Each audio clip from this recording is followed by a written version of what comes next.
Today we are going to talk about the most important thing to growing a business, and it is not just finding new talent, but I've found that it's not just the talent that's most important.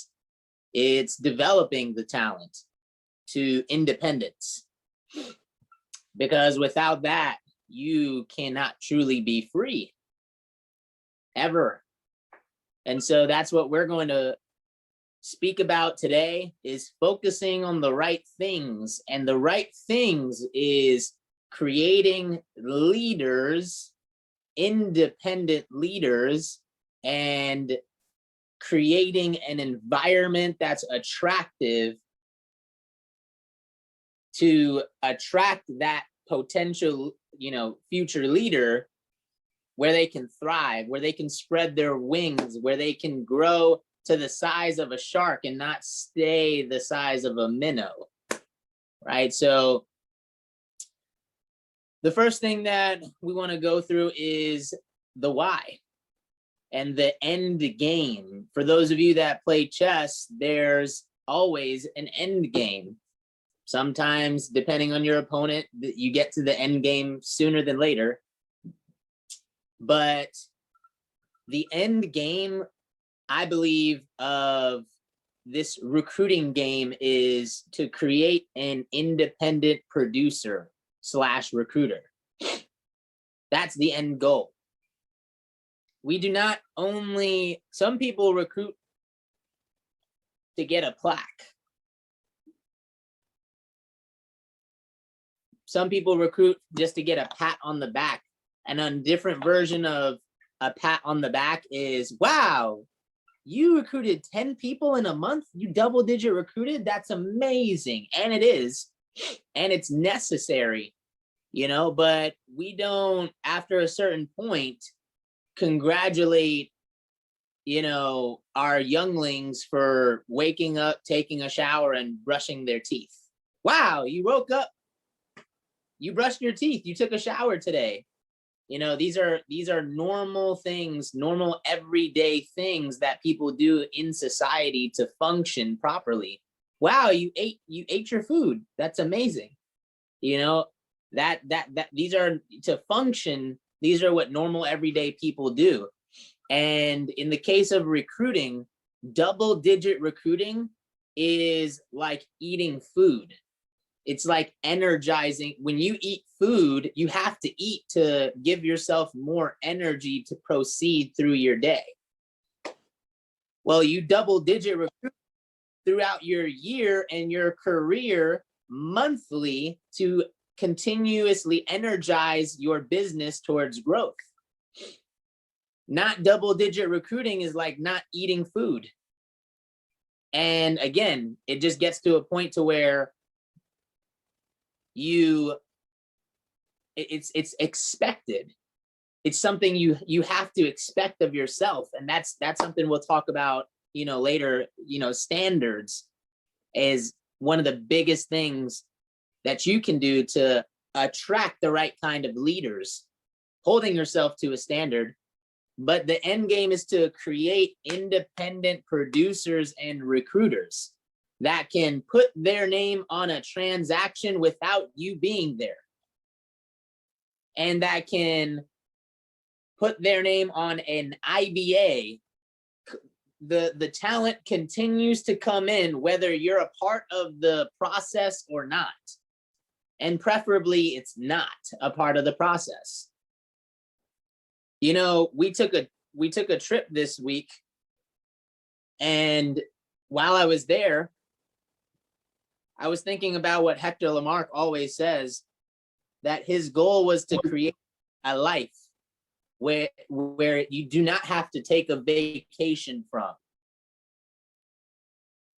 Most employees save up, all year long to go on one vacation a year, and usually it's during the summertime. And it's not for very long. It might be for a week. And then you have to come back and go through the daily grind again.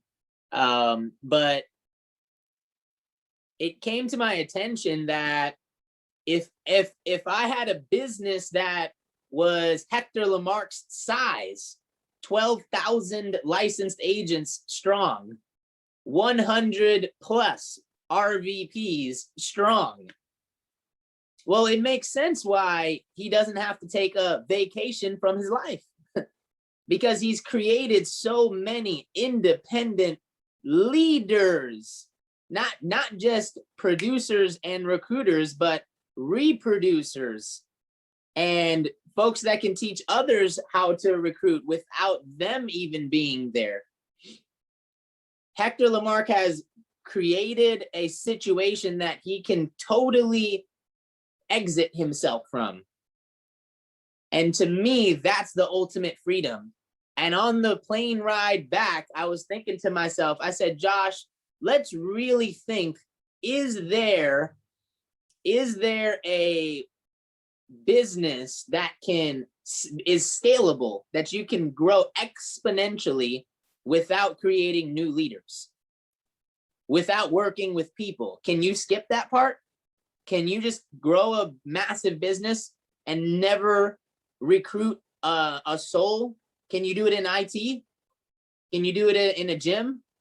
Can you do it in, government contracting? Can you do it in anything without and just kind of bypass dealing with people? And I really thought about that, and the answer is 95% of the time, no.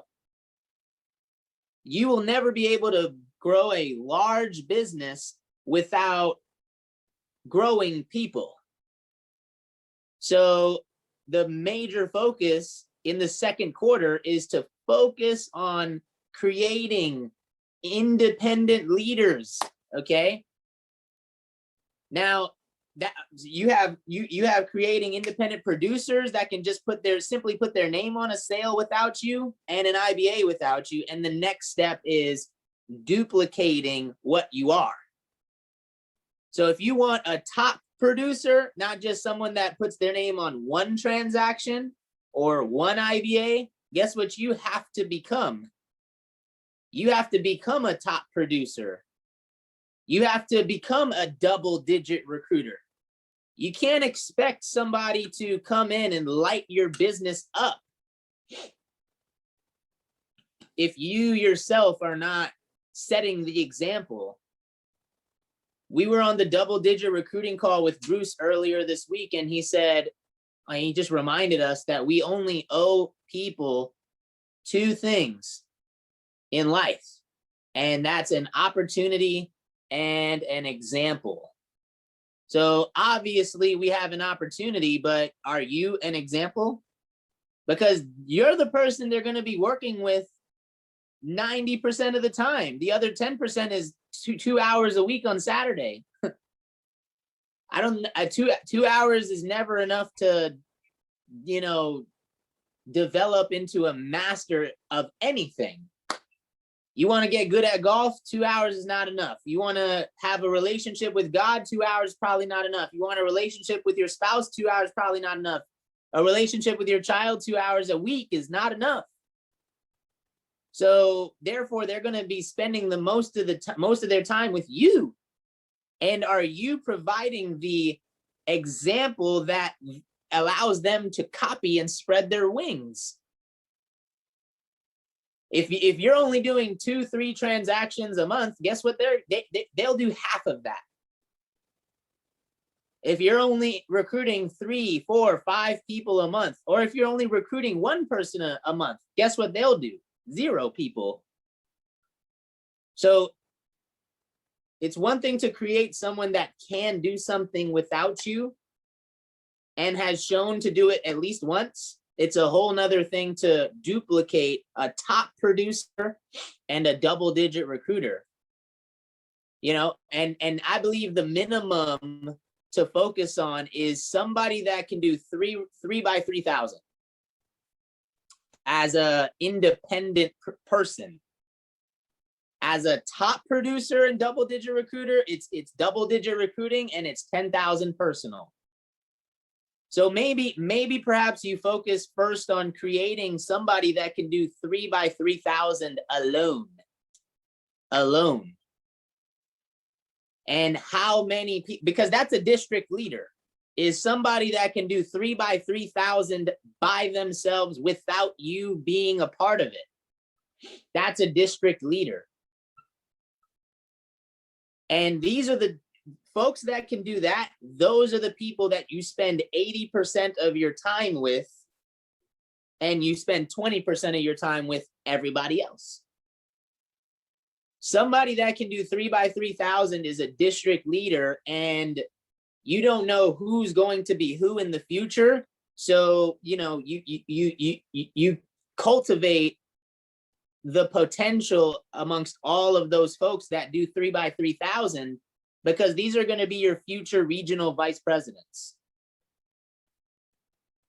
You know, in terms of replacement that Primerica offers, which is the just most brilliant business, I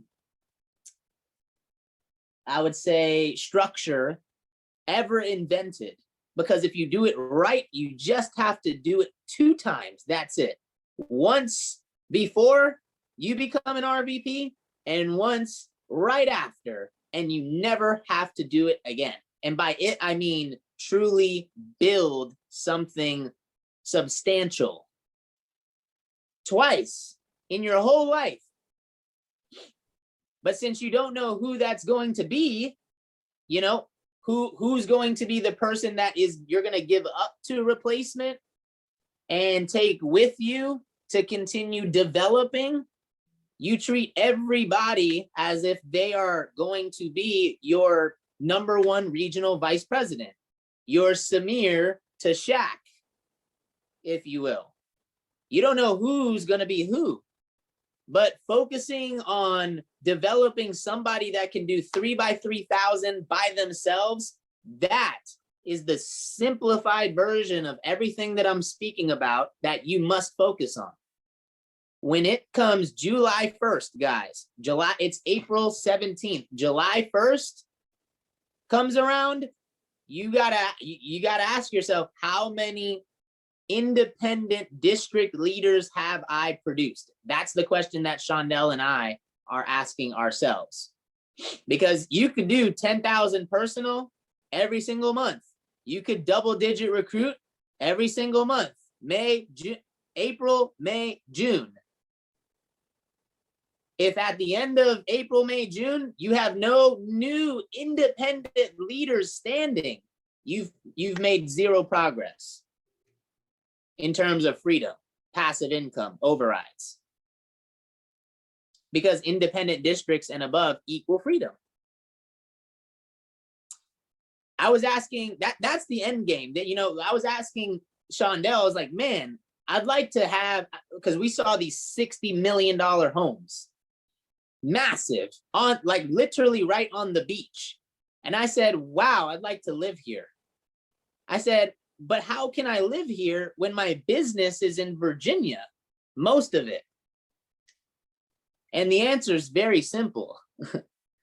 If I have enough independent regional vice presidents and regional leaders that can run training, say, I don't know, like Mike and Shondell and Shaq's not doing anything, right?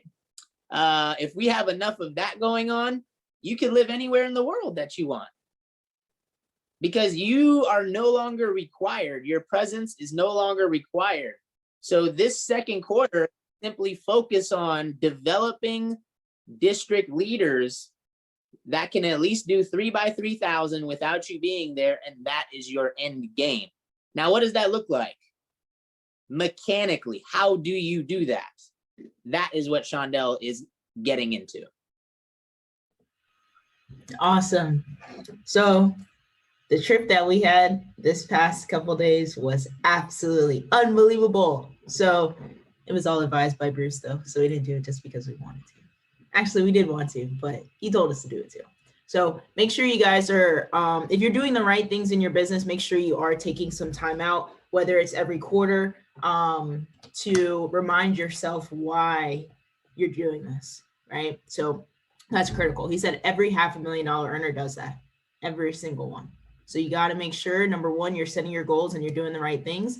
And then remind yourself. If it's not a massive trip or something like that, it's just like going to a nice restaurant, eating nice food, whatever it is, just make sure you're doing that on a regular basis. But creating independent district leaders, that's huge, guys. So here, when you start thinking about this, a lot of times we say, hey, we need to produce these people, we need to create these people, we need to mold these people. You don't create these people. We find these people by working through the numbers, right? You find these people. Like, obviously, there's leaders, and we put things out there for people and give them the resources. Like, for example, Josh was saying earlier, all we owe somebody is an opportunity and an example, right? But when like Josh and I, we were having a conversation when we got off the flight, and he was like, hey, what can we do to make these people or go faster? I was like, hey man, it's not, we don't make these people. Like, I didn't make him make the decision to do the business the right way. Maren came in and she just decided that she was going to do the business the right way. Same thing with myself. Like, the people that are here and doing the right things, they chose to do those things. So we just have to find those people and make sure that we're working through the numbers on a regular basis. So that's very important. Make sure that you're doing the right amount of activity. A lot of times people are like, hey man, I want a double-digit recruit. Okay, well, are you doing 25 recruiting appointments a week, right? If you're going to do 25, if you schedule 25 recruiting appointments, you should at least have 50% of those people showing up. Worst case scenario, 10, right? Getting on either the animated video, watching Shaq's webinar, doing an interview. I know people are out and about again, so meeting with them in person, all of that. How many times are you meeting with somebody to have them join your business? And if you're in the qualified market, it could be your appointments, right? If a majority of your meetings are qualified, how many appointments are you doing weekly? What are you setting, right? Because now you're recruiting across the kitchen table. So you just got to make sure that you're working the numbers. If you're doing 1 to 2 recruiting appointments a week, it's not going to happen, right? So you just got to make sure you're working the numbers, you know the numbers, you work the numbers, and then you accept the numbers, because if you're not working the numbers, it's not going to happen, right? I was a biology major. You do experiments, you have to know the numbers and do repeated trials. You can't just have one trial and say, yeah, this is the law of physics. No, there was many things, many repeated trials before they figured something out. And so you got to make sure that you're working the numbers. So we just owe somebody an opportunity, an example, right? Lead from the front, make sure you're doing the right things. Josh is going to talk about some of those qualities. But when you're working with a new person, you got to make sure that they master their personal story, because they need to know why they're here.